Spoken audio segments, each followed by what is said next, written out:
gusto kong batiin si Senator Lapid ng congratulations. Mabuhay ka, Senator Lapid. More power sa iyo, no? At saka all the best always palagi, no? Today and every day. Ngayon, bakit ko siya binabati ng congratulations? Kasi, no, nabalitaan ko, actually sinabi sa akin nung organizer ng AmerAsia, American Asian company yun, Los Angeles based dito sa Los Angeles, California, na bibigyan ng 2024 Life Achievement Award si Senator Lito Lapid. Bakit?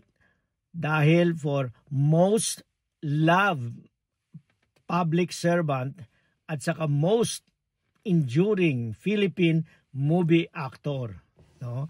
So again, congratulations sa iyo, Sen, ha? O sige. Etong 2024 Life Achievement Award, no, this will be held, gaganapin ito, no? Gaganapin ito dito sa Hollywood, California. Doon gagawin sa yung sikat na Celebrity Center International Pavilion ng Church of Scientology.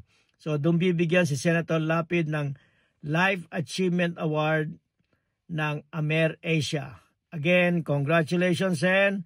Mabuhay ka, no?